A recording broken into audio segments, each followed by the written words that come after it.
I need to tell you something that's been eating at me for years, and I know the moment I say it out loud, some of my colleagues are going to be pretty upset with me. But after more than 2 decades in medicine, after watching what happens to people when they follow every single recommendation that comes their way, I can't keep quiet anymore. I'm Dr. Michael Kent, and here's the thing nobody wants to admit. Sometimes the worst thing you can do for your health is get too many tests, especially after you hit 60 or 65 years old.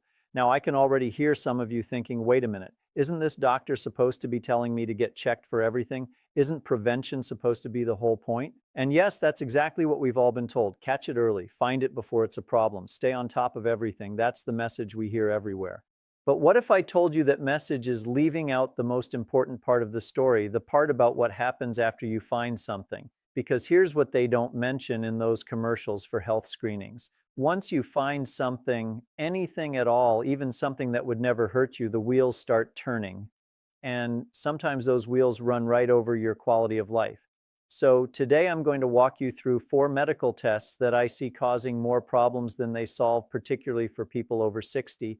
And I'm not doing this to scare you away from doctors. I'm doing this because I want you to understand what you're signing up for before you say yes to every test that gets offered. Now, before we get into the specific tests, I need you to understand something that changed the way I practice medicine. It's something called the cascade effect, and once you see it, you can't unsee it. Here's how it works. You go in for a screening test. Let's say you feel perfectly fine. You're living your life, doing your thing. The test comes back and shows something. Maybe it's a spot, maybe it's a shadow, maybe it's a number that's a little bit off now, that something might be completely harmless. It might have been sitting there for 20 years and would sit there for 20 more without ever bothering you. But here's the problem.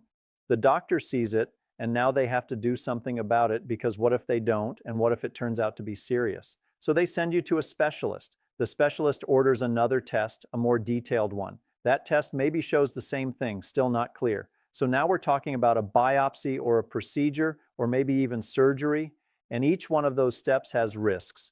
Infection, bleeding, complications, anxiety, lost time. And here's the kicker. When you get to the end of all that, 9 times out of 10, you find out it was nothing. It was never going to hurt you.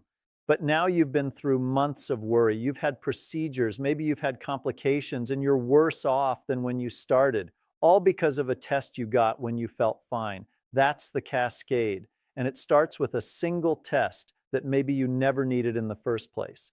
So let's talk about the first test that I see causing this problem over and over again.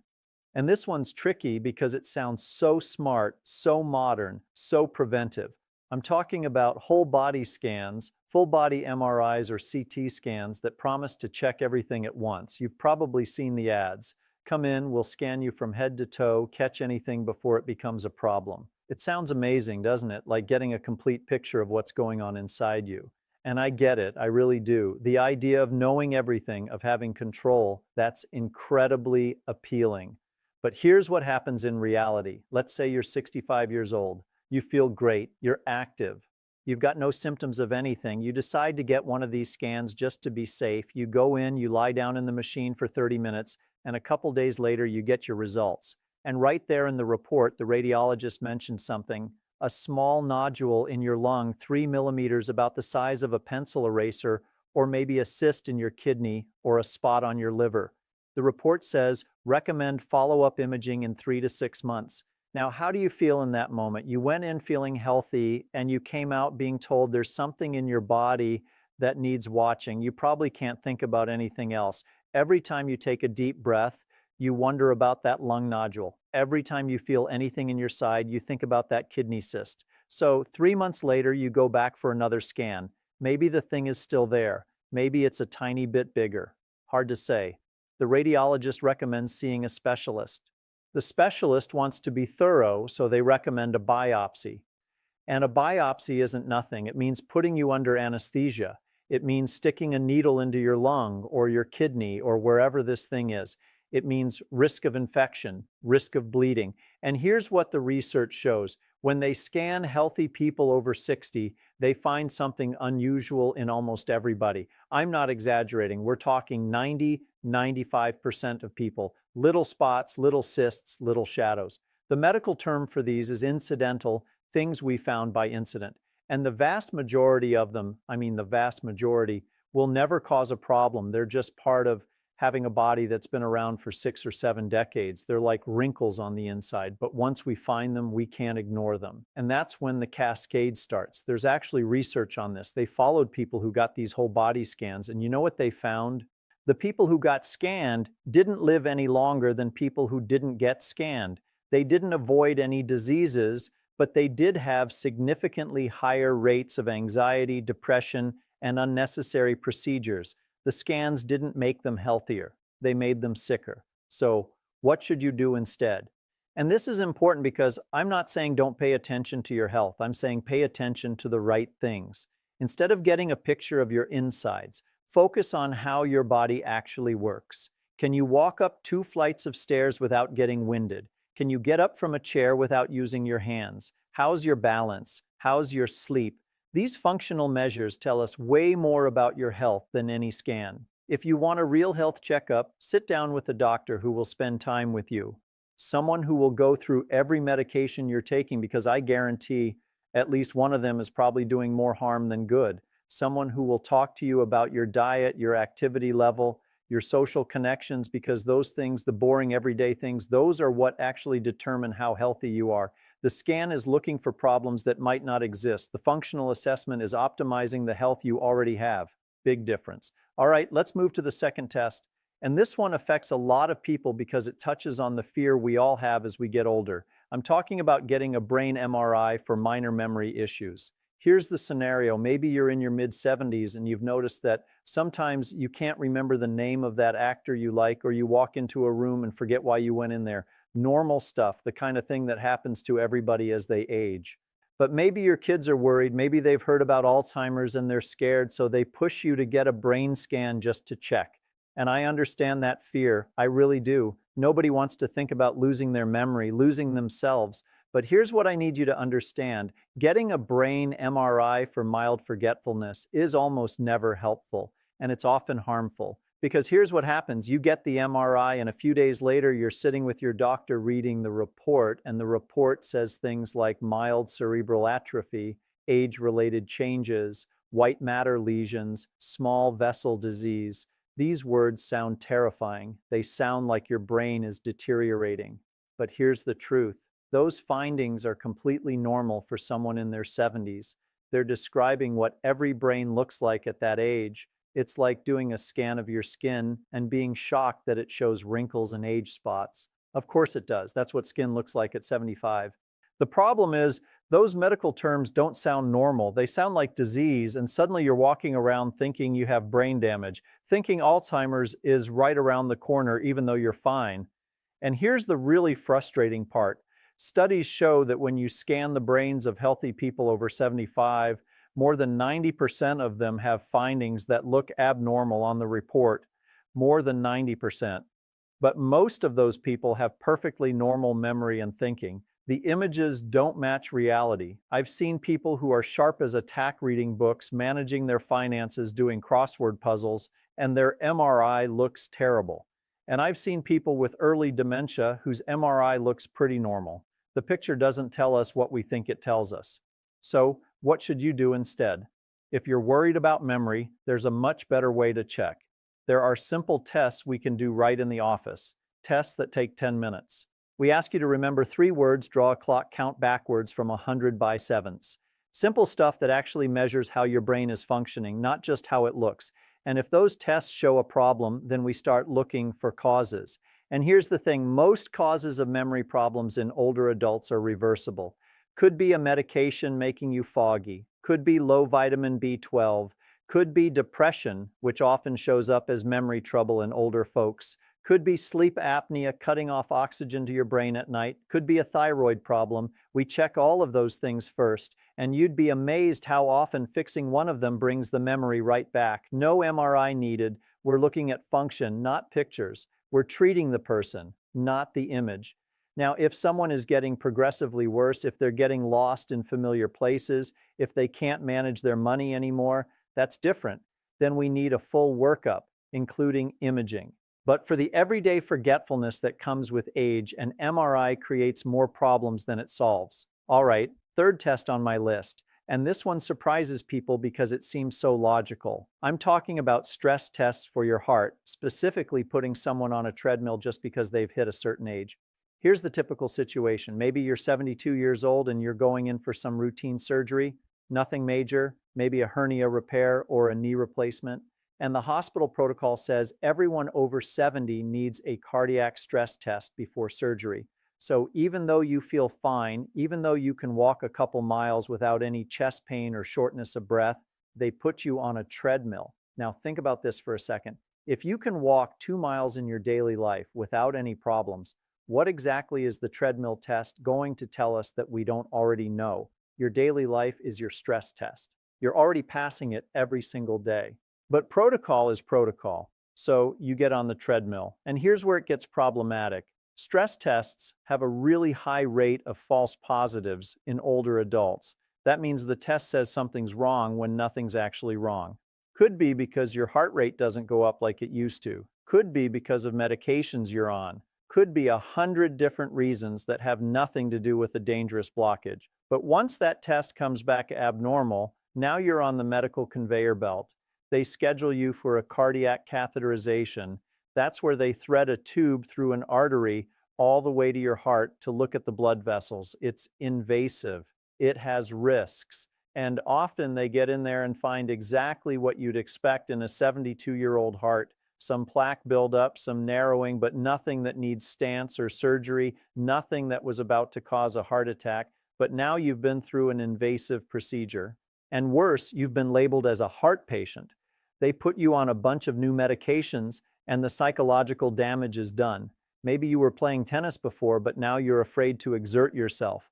The test that was supposed to protect you has stolen your confidence and your activities. So, what's the alternative? Listen to your body. That's the best stress test there is. If you can climb stairs, if you can walk at a good pace, if you can do your normal activities without chest pain or excessive shortness of breath, you're telling us your heart is doing okay. Those are the symptoms to watch for. Chest discomfort with exertion, unusual shortness of breath, dizziness. If you have those, yes, absolutely get checked. That's when a stress test makes sense. But if you want to know your future risk, there's a much better tool. It's called a coronary calcium score. It's a quick CT scan, takes 5 minutes, no treadmill, no needles, very low radiation. It measures how much calcium, basically hardened cholesterol, is in your arteries. The result is a number. A 0 means very low risk of heart attack in the next several years. A high number means you need to get serious about prevention with diet, exercise, maybe medication. But here's the key difference. The calcium score tells us your risk. It guides prevention. It doesn't automatically send you down the road of invasive procedures. It gives you information so you can make choices, not anxiety that forces you into procedures. Don't let someone put you on a treadmill just because of your age. Trust what your body is already telling you every day. Now, we get to the fourth test, and I know this one's going to be controversial. I'm talking about colonoscopies after age 75, specifically routine screening colonoscopies when your previous ones have been normal and you don't have special risk factors. And let me be really clear here, I'm not against colonoscopies. They're a fantastic tool. I recommend them starting at age 45 or 50. They prevent colon cancer by letting us remove polyps before they turn into cancer. If you're in your 50s, 60s, early 70s and you're due for one, please get it done. But here's the thing, every medical test is a balance between benefit and risk. And that balance changes as we get older. The benefit of a colonoscopy is preventing a cancer that, if it develops, takes 5 to 10 years to cause problems. But if you're 78 or 80 years old, is that benefit still worth the risks? Because colonoscopies do have risks, and those risks go up with age. There's the preparation, drinking that awful liquid that keeps you in the bathroom all night, which can leave an older person dehydrated and weak. There's the sedation, which in older adults carries more risk of confusion or breathing problems. And there's the big one that worries us doctors, perforation, a tear in the colon wall. As we age, the wall of the colon gets thinner. The risk of the scope accidentally tearing through it goes up, roughly doubles or triples after age 75. And a perforation is a surgical emergency. It often means emergency surgery, sometimes ending up with a colostomy bag. For an 80-year-old, that kind of operation can mean the end of independent living. Now weigh that against the benefit. You're trying to prevent a cancer that would take years to develop into a problem. If your life expectancy is less than 10 years, the math doesn't work out. You're more likely to be harmed by the colonoscopy than saved by it. That's why most medical guidelines now say to stop routine screening somewhere between 75 and 85. Now, this isn't a one-size-fits-all thing. If you have a family history of colon cancer, if you've had polyps before, if you have inflammatory bowel disease, that's a different calculation. But for the average person with no special risk, continuing to get colonoscopies every 5 or 10 years into your 80s is probably doing more harm than good. So, what do you do instead? Do you just ignore your colon? Absolutely not. You shift from invasive screening to smart surveillance. First, pay attention to symptoms. This is crucial. If you notice persistent changes in your bowel habits, if you see blood in your stool, if you have unexplained abdominal pain or weight loss, if you develop anemia, those are red flags. At that point, age doesn't matter. You need a colonoscopy to figure out what's going on. Second, use the power of diet. This is huge. The single best thing you can do for your colon is eat fiber. Fruits, vegetables, beans, whole grains. Fiber feeds the good bacteria in your gut, and those bacteria produce substances that protect against inflammation and cancer. Eating more lentils, more broccoli, more oatmeal, more apples, that's prevention that helps your entire body with zero risk. The message is get your colonoscopies when they make sense, up through your early 70s. After that, for most people, it's time to focus on watching for symptoms and eating the right foods. So there you have it. 4 tests that I see causing more harm than good, especially after age 60. Whole body scans that find problems that aren't problems. Brain MRIs for normal forgetfulness that create abnormal anxiety. Routine stress tests that trigger cascades of procedures. And colonoscopies after 75 that risk more than they prevent. You notice the pattern here? It's all about the cascade. One test leads to another, leads to another, leads to a procedure, leads to a complication, and somewhere along the way, we forget to ask the most important question. Is this person actually better off? Because here's what I've learned in 22 years of medicine. Health isn't about having perfect test results. Health is about function. It's about being able to do the things you want to do. It's about enjoying your grandkids, taking walks, reading books, living your life without fear and without unnecessary medical interference. The goal at 65 or 70 or 80 isn't just to live longer, it's to live better, with independence, with dignity, with joy. And sometimes the best way to protect that is to say no to a test that's going to send you down a rabbit hole you don't need to go down. Now, I'm not saying avoid all medical care. I'm saying be a smart patient, ask questions. When a doctor recommends a test, ask why. Ask what happens if the test finds something. Ask what the risks are. Ask if there's an alternative. And then make a decision based on what matters to you. You're in charge of your health, not the protocols, not the computer reminders, not the guidelines, you.